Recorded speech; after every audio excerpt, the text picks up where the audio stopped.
Folks, as you know, this month it's all about Small Business Month here on King Island. There's lots happening, and I think one of the key elements is a little bit of focus on tourism. We are known for tourism, as you all know. I'm not even going to list off why, because we all know this. Just for the visitors that we want to know what it is all about. Now, one or two of the workshops is focused on tourism, and we're going to talk to Kat Carey from Think Tourism. Kath, welcome. Thank you, Wade. Nice to be here. When do we think tourism? How did you even come to the name? Think Tourism. Well, I'm passionate about tourism. I think I've worked my entire career in the tourism industry, and I really believe that when tourism is done well, tourism can be not done well, but when tourism is done well, it really has the power to, create lifelong memories and change people's lives and have a really strong impact into that. And throughout my career of working across commercial tourism, working in all different segments, so whether that's luxury, whether that's group, whether that's mass market, and then now the last 8 years working for Tourism Tasmania within the government, of being exposed to all different ways around how individuals, how organisations, and how governments go about working within the tourism industry. And I've amassed, really strong networks, really strong connections domestically, globally, and of course here statewide, and just want to be able to help encourage all sorts of businesses that are either directly in the tourism industry or related. So whether that's hospitality or in the distilling or wine industries, anyone that's kind of part of the visitor economy, help them get the most out of the tourism industry in a way that is good for business. So really practical, but also, to start thinking about it in a way that's, good for community, good for people, good for place. Yeah, so lots of conversations, helping people with their, maybe their strategic approach or operations. And I recognize that, the tourism industry probably has the highest, or maybe does have the highest percentage of super small businesses. So, individuals that run a business, mum and dad, family operators, and they don't always have a lot of time to actually think about their business and how to get, because they're very much in the day-to-day operations.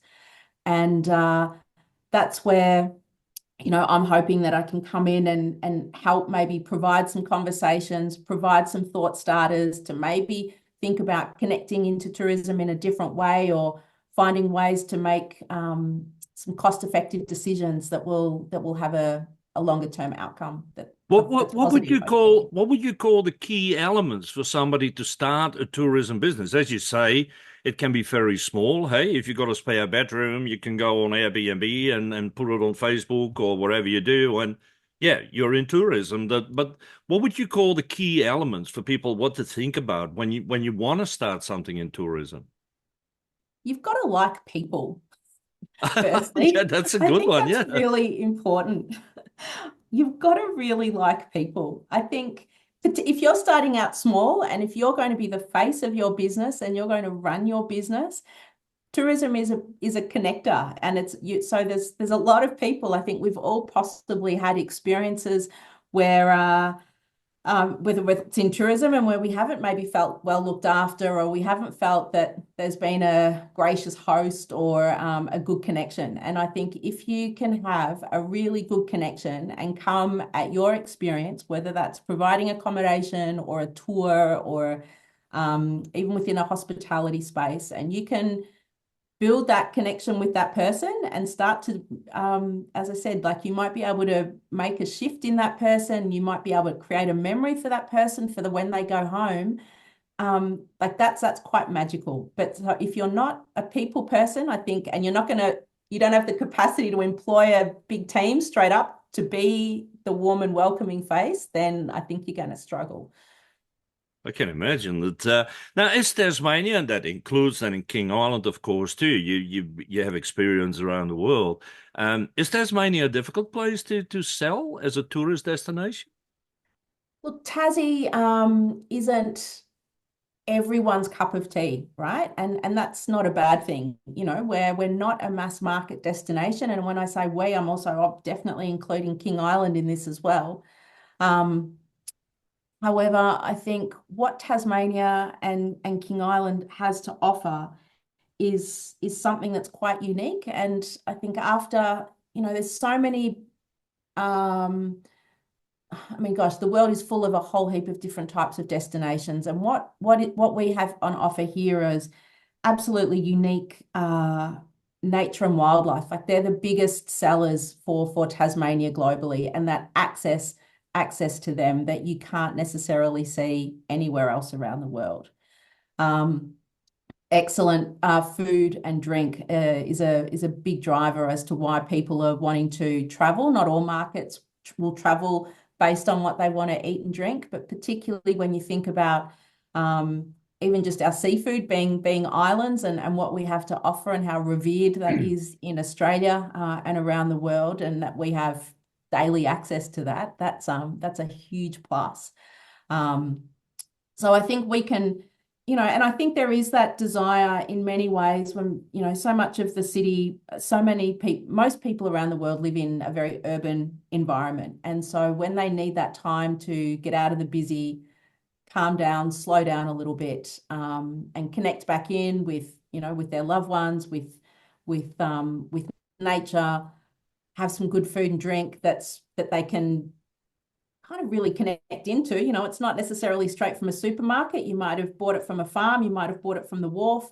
That's a very special experience for people that don't normally get to live that when they're, you know, in the thick of Sydney or Hong Kong or Frankfurt. So I think what we have to offer is quite special. Yeah.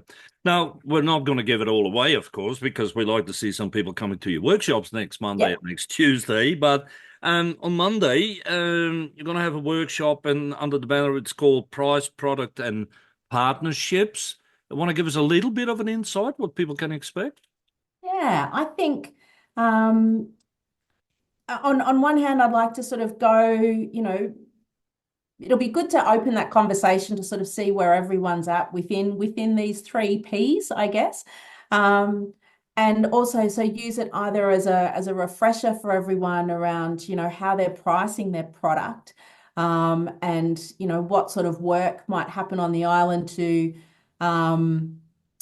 consider, you know, sort of where they're how they're pricing structure is done and how that compares potentially, you know, with others or on the mainland and on Tasmania. I recognise definitely there's a different price needed for experiences on the island, but I really want to help also think about when we have our product that's priced for our direct business. If we're looking to expand our business and get into a form of distribution and work with partners, whether that's in Tasmania, domestically or internationally, how do we go about the best way to price that up that doesn't undercut our own direct margins and only helps to fulfill kind of a broader opportunity to sell your product more regionally, interstate, and overseas. I've got a lot of, I've worked for many years within the wholesale and inbound arms of tourism. So I understand all the different levels of pricing that's needed and how to come up with a special product that might be really well suited for people, I don't know, from Sydney or from an international space that doesn't even need to mess with your own product. And that could be just how we add in different options, how we might partner together with other operators on the island to come up with different types of packages that could also make it different propositions for when we're promoting King Island to interstate visitors. You know, when they sort of see, we know it's not easy to get to King Island. We know that all the different components that you have to get to in planning to get to King Island can be complicated. So what collectively could we do on the island through really good packaging and interesting pricing help make it easier for a consumer to understand the depth and breadth of product there and build out what 3 days, 4 days, 5 days on the island could look like. Do you say also then that being in a small place like this, tourism operators don't see each other as competition, but how can you work together to get a better product? Yeah, I think so. I mean, competition is healthy and it should always exist. However, I think the more we collectively work together to um, not understand when it's definitely not about understanding everyone else's profit and loss and margins by no stretch of the game, but it's about how can we are there interesting ways that we could package up things together and promote collectively while still maintaining our own, individual products. There's always going to be need for that. But I've worked with many operators around the country in packaging up product that can make it really lucrative both for the operators, but also really helpful for visitors. Because I can imagine that being in a small place like this, if I wanted to start a business accommodation and have rooms available or cottage or whatever, um, first thing I do is I compare myself with the rest of the what is on offer on the island. Then I look at their pricing, and that's how I set my price. Is that what a lot of people do, you think? Yeah, they can. And there's definitely nothing wrong with that. There's obviously the market kind of judges how things are going on pricing. So I Mm. guess what I also like to look at, so pricing is one factor. I also like to look at, what is the value that's being represented within that price. And how we're also being eyes wide open around what the consumer is also looking at when they see $300 and what are they comparing that $300 as an example to. Now, that's not necessarily always a realistic comparison. However, it's good that we make sure that whenever we're pricing up a product, that we're really representing very authentically what it is that you're getting for that and how that represents value that is specific to your place. And that is really something that I think, I'd love to learn more about on King Island, whilst also giving my own insights back, and helping to see what sort of through these conversations we can work through and what support operators might like to have when thinking about pricing and making sure that they can factor in components for broader distribution if that's what they're looking for.